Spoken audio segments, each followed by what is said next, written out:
നമസ്കാരം ഗായ്സ്. അപ്പോൾ ഞാനിന്ന് നിൽക്കുന്നത് മേരിലാൻഡ് എന്ന് പറഞ്ഞ സ്റ്റേറ്റിൻ്റെ ക്യാപിറ്റൽ സിറ്റി ആനപ്പോളിസ് എന്ന് പറഞ്ഞ സ്ഥലത്താണ്. ഇത് സിറ്റി ഉണ്ടോ? രണ്ട് സൈഡിൽ ഫുള്ള് യാട്ടുകളും ചെറിയ ചെറിയ ബോട്ടുകളൊക്കെയാണ്.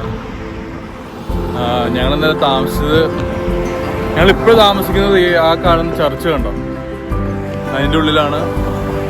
അവിടെ ഞങ്ങളുടെ സ്വന്തം നാട്ടുകാരനായ ജോയിച്ചനുണ്ട്. അച്ഛൻ്റെ ഗസ്റ്റായിട്ടാണ് ഞങ്ങളിപ്പോൾ താമസിക്കുന്നത് അവിടെ. ഞങ്ങളിപ്പോൾ തന്നെ ഏകദേശം 1 മണിക്കൂറിനുള്ളിൽ ഇവിടുന്ന് പുറപ്പെടും. അപ്പോൾ ഞാൻ രാവിലെ തന്നെ എഴുന്നേറ്റ് ഇങ്ങനെ ഈ കാഴ്ചകളൊക്കെ ഒന്ന് കാണാനായിട്ടും കുറച്ചൊക്കെ ഷൂട്ട് ചെയ്യാനായിട്ട് പുറത്തേക്ക് ഇറങ്ങിയതാണ്. ഈ സിറ്റിനെ പറ്റി സിമ്പിളായിട്ട് കുറച്ച് കാര്യങ്ങളോ എനിക്ക് പറയാനുള്ളൂ. അതായത് ഒന്ന്, ഇത് US നേവൽ അക്കാദമി, ഇവിടുത്തെ ഏറ്റവും വലിയ US-ൽ തന്നെ ഏറ്റവും വലിയ US നേവൽ അക്കാദമി ഉള്ള സ്ഥലമാണ്. ഇവിടെ താമസിക്കുന്ന അല്ലെങ്കിൽ ഇവിടെ ജീവിക്കുന്ന ഒട്ടുമിക്ക ആളുകളും ഈ അമേരിക്കൻ നേവിയുടെ ഭാഗമായിരുന്നിട്ടുള്ള ആളുകളാണ്.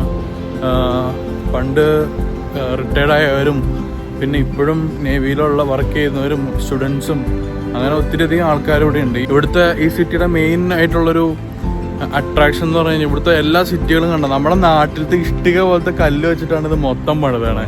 ഇത് നിങ്ങൾ കണ്ടറിയാൻ ഇവിടുത്തെ റോഡുകളൊക്കെ ഒട്ടുമിക്ക റോഡുകൾ ഇതുപോലെ കല്ല് വെച്ച് ലോക്ക് ചെയ്താണ് പണിതാണ്. ഒരു കാലത്ത് അമേരിക്കയുടെ ക്യാപിറ്റൽ സിറ്റി ആയിരുന്നു ഈ ആനപ്പോളിസ് എന്ന് പറഞ്ഞ സ്ഥലം.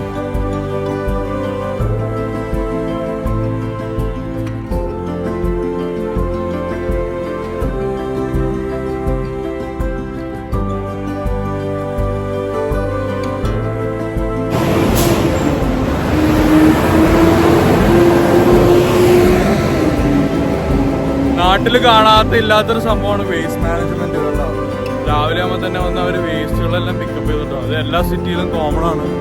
ഇത് കറക്റ്റ് റെഗുലറായിട്ട് കാര്യങ്ങളൊക്കെ നടക്കും.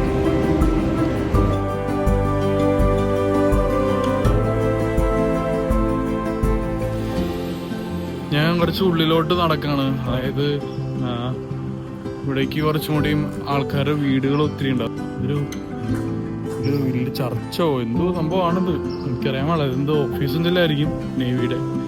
നമ്മുടെ നാട്ടിൽ ഇഷ്ടിക വെച്ചിട്ട് വീടുകൾ പണിയാറുണ്ട്, പക്ഷെ ഇത്രയും രസമായിട്ട് വീടുകൾ പണിയാറുണ്ടോ എന്ന് വെച്ചാൽ എനിക്ക് അറിയാൻ പാടില്ല. ഞാൻ കണ്ടിട്ടില്ല ഇതുവരെയായിട്ട്.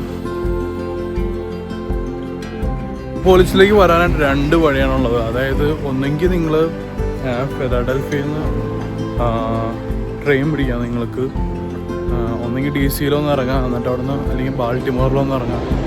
അവിടെ നിന്ന് ഒന്നെങ്കിൽ ബസ് പിടിച്ച് വരാം. ഞാൻ കഴിഞ്ഞ തവണ വന്നപ്പോൾ DC-ൽ വന്ന് ഇറങ്ങിയിട്ട് അവിടെ നിന്ന് ബസ് പിടിച്ചാണ് വന്നത്. എനിക്ക് ഏകദേശം 1 മണിക്കൂർ സമയം എടുത്തു ഇവിടെ എത്താനായിട്ട്. പിന്നെ ഡയറക്റ്റ് ഇവിടേക്ക് ബസ് സ്റ്റോപ്പ് ഉണ്ട്, അപ്പോൾ അവിടേക്ക് വരാൻ പറ്റും നിങ്ങൾക്ക്.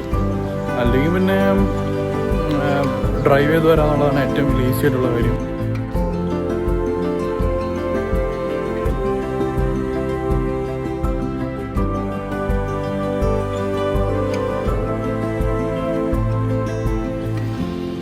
ഇവിടെയൊക്കെ ഒരു തവണ വരാൻ സാധിക്കുന്നവരൊക്കെ വരണം, തീർച്ചയായിട്ടും വരണം. ഈ സ്ഥലം ആനപ്പോളിസ് കാണാൻ വേണ്ടിയിട്ട്.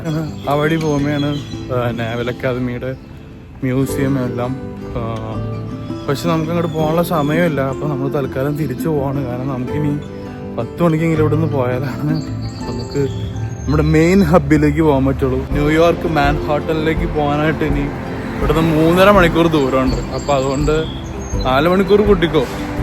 അപ്പോൾ അതുകൊണ്ട് ഇനി നമ്മളിനി ഇവിടെ നിന്ന് ചുറ്റിത്തിരിഞ്ഞ കാര്യങ്ങളൊന്നും ശരിയാവില്ല.